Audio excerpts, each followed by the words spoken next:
Warner Brothers has had one of the best years in theater history. If you look at this list, they had F1 in the theaters, Final Destination Bloodlines, Sinners, Minecraft, Superman, The Conjuring Last Rites, Weapons.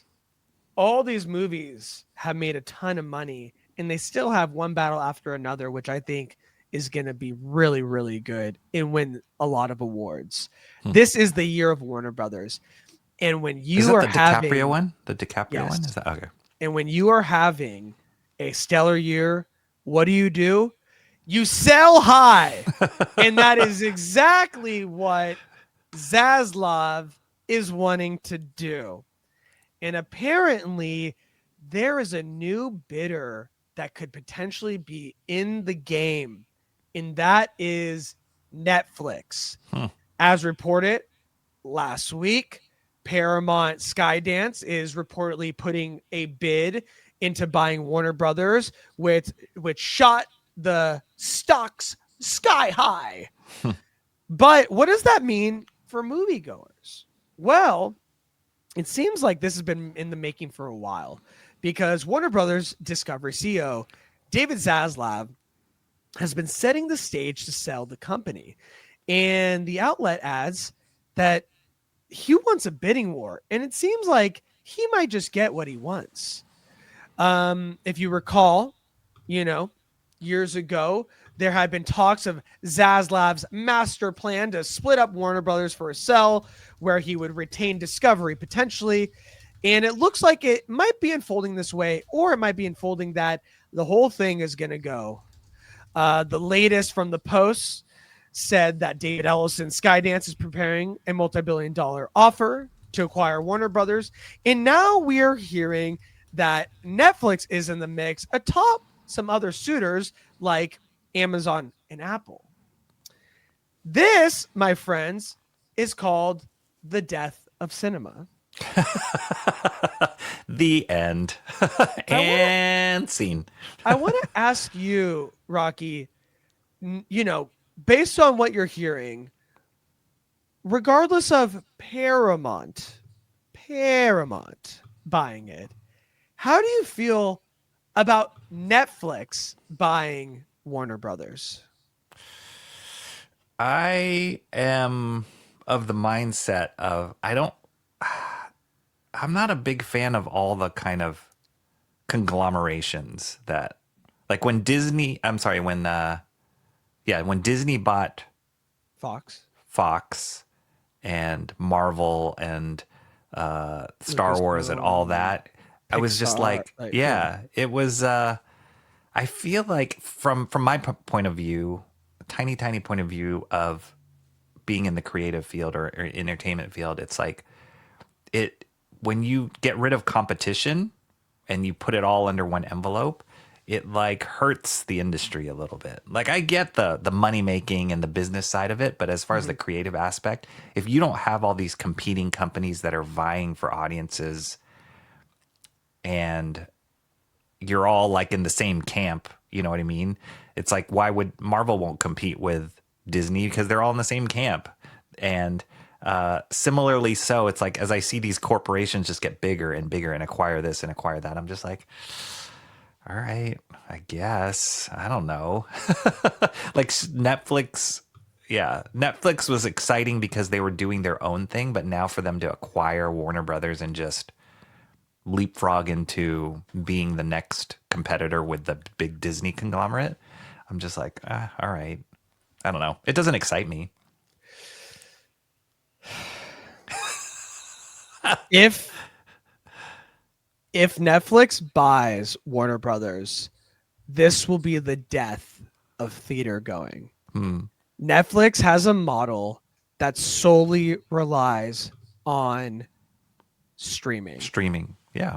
They have had movies in the theaters because their hands were forced by the creators and the artists that made those projects, but they do not want their movies in the theaters.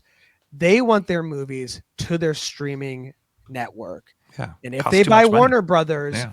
we will start seeing DC products on there, Harry Potter, more Harry Potter shows, even though Warner Brothers is already doing that, Batman. They will dilute these products till there is nothing left. And all those theater going experiences that I told you in the beginning, whether it's Sinners, whether it's Bloodlines, Final Destination, whether it's The Conjuring, Minecraft, which almost made $1 billion, all those experiences are going to fall by the wayside, and we will have no more theater going experiences when it comes to the content from Warner Brothers. And that will be a very, very sad day. Mm-hmm. So I think that is horrible. If it has to be someone between between Paramount and Netflix, I would choose Paramount. I don't think Paramount is a good one.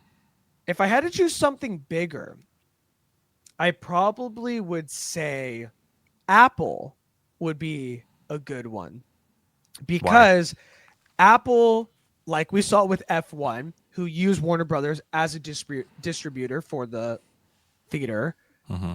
is a believer of the theatrical experience first before putting it on the stream platform.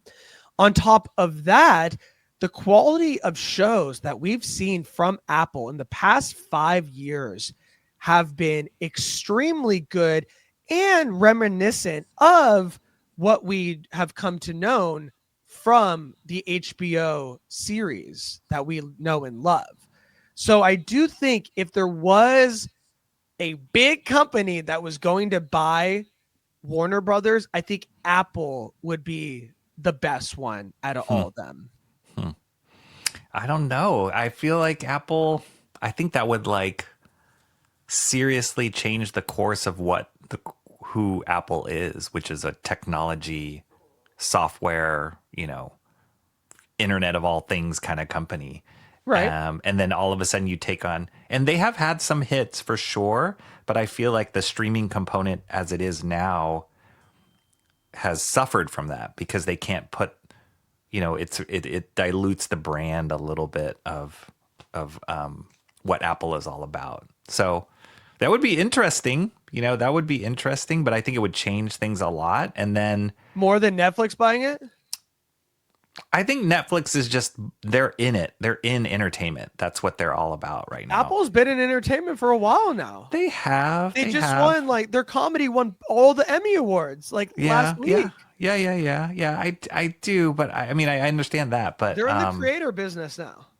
Tim Cook was guess there, so. like taking pictures, like he wrote the thing. He was Yeah. like with Yes, he has Emmys, his own Emmy. Yeah. which was Totally. ironic because the studio is about how the studio heads want credit for the art. Yeah.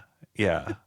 I don't know. We'll see. We'll see what happens. It's interesting though. It's scary. It to me. is. It is Yeah. scary because, you know, like I keep repeating, 2025 is such a theater going experience, just like with The Long Walk that I just watched. And so I really think if a streamer buys this, especially Netflix, who has been historically known for moving completely Yeah. away from the theater, that is a very dangerous thing for movies. And I don't Mm-hmm. like it. On top of that, the movies that Netflix pumps out are built for straight to streaming. Yeah. So when you see the movies, like the color grading is weird sometimes. It looks like it was meant to be watched in your home. The storytelling doesn't need to be that sharp because it's going straight to streaming anyways. The actors get a huge paycheck from Netflix because Netflix has the money. It's going to continue to get worse. And so I get really scared that Netflix could be a buyer when it comes to Warner Brothers.